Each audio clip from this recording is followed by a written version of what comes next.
the courts, if need be. And this is on the basis of that, Honorable Speaker, that we must isolate personal issues from issues which make sense to Kenyans. So that, Honorable Speaker, we don't, as a House, go for what I'll call mob justice mentality, and at the end of the day, the other stages, we lose it.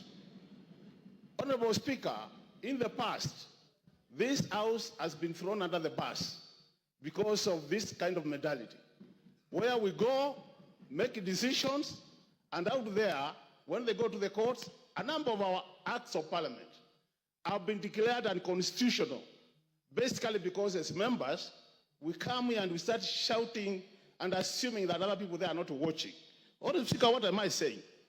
I've listened to the grounds of this motion, this impeachment motion, and I've listened to my friend, Honorable Mutuse, making the presentation and trying to justify some of these grounds, Honorable Speaker.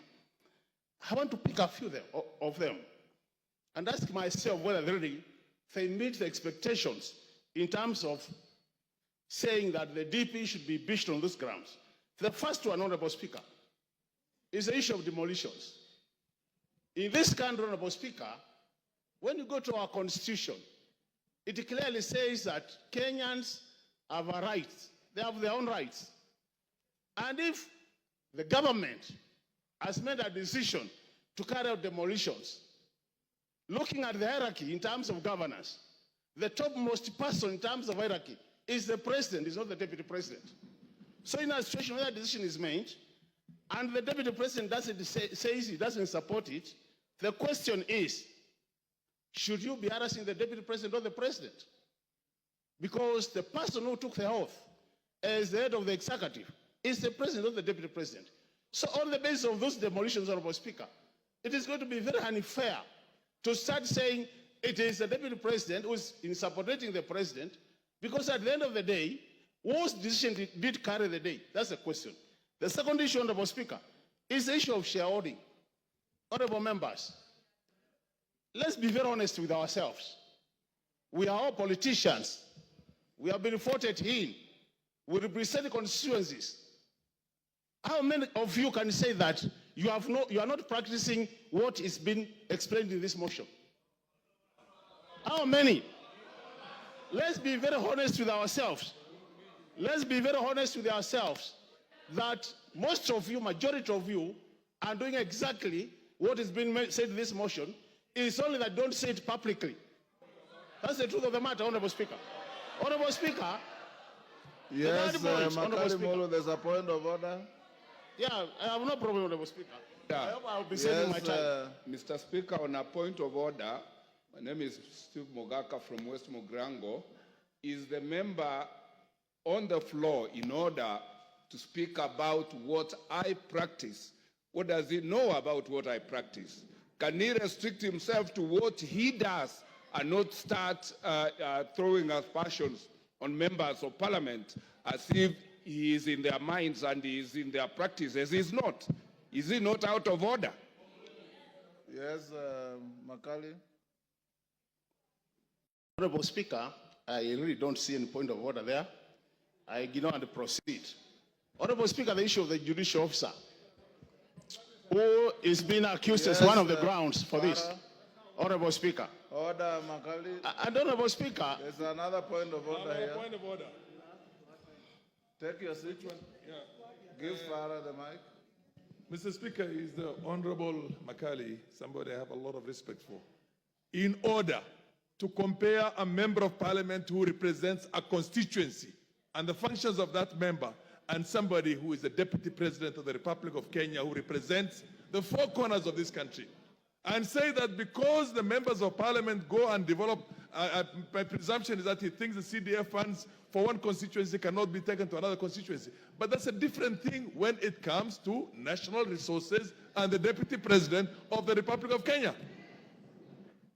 Makali, wind up, your time is up. You know, Honorable Speaker, I hope this is not just to drive me not to say what I wanted to say, Honorable Speaker. I can see a very deliberate move to curtail me from saying what I want to say. Do you want Honorable information Speaker, from Nimrod Mbai? Honorable Speaker, you know the thing is, Honorable Speaker, and Honorable Speaker, you need to protect me on a serious. You have been protecting everybody who has spoken. Unless also, Honorable Speaker, you're on the same side of those who are supporting. Because on a serious, Honorable Speaker, I don't think it's fair. You have been protecting everybody else. You can't protect. Order, Honorable Makali Mulu. Order, Honorable Makali Mulu. You've been sitting here since we started. Order, Makali. Not a single previous speaker attracted a single point of order. If any came, the speaker will allow it. Not a single person raised a point of order. In fact, I'm being gracious by asking you, Nimrod Mbai wants to inform you, do you want this information? If you don't want it, you go on. But for you, order, Makali Mulu. You know, when you lose your cool, you also lose the argument. So just be composed, say your bit. The speaker has no dog in this fight. Just say what you want to say, finish, and we give space to somebody else. And any member who wants to stand on a point of order, it's within your standing orders. He has said he doesn't want your information. Go on.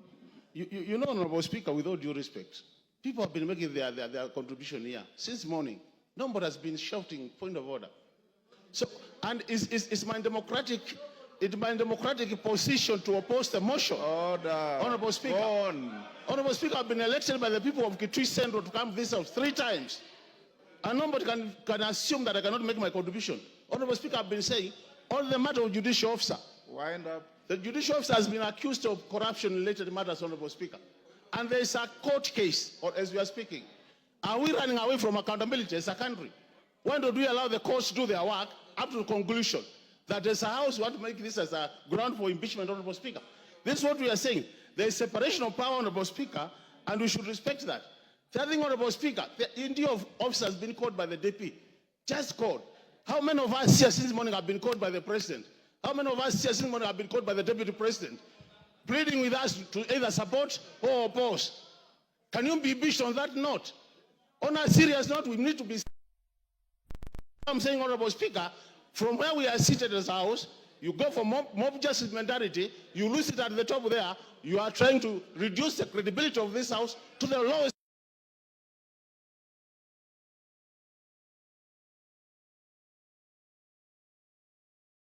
grounds for opposition of this motion. Is it a situation where a thief has been sent to court to catch another thief? This is a situation. Honorable Speaker, this country has much more serious issues than what we are discussing. Your time is up. Order. I will now order. Take your seat. Order. Robert Mbai. Mbui. Order, Robert Mbui. Give him 1 minute to finish. Yeah, Honorable Speaker. So I was saying, Honorable Speaker, Kenyans have said that Kitui Central in particular has said, kufa makanga, kufa ndereva, kufa mechanic. Because Kenyans are more serious issues. And when they die, we want a new renewal of this country, Honorable Speaker. This idea of mob justice, we are not going to allow it in this country. Kenyans have more serious things. I oppose, Honorable Speaker. Millie Odhiambo to speak to the public participation report.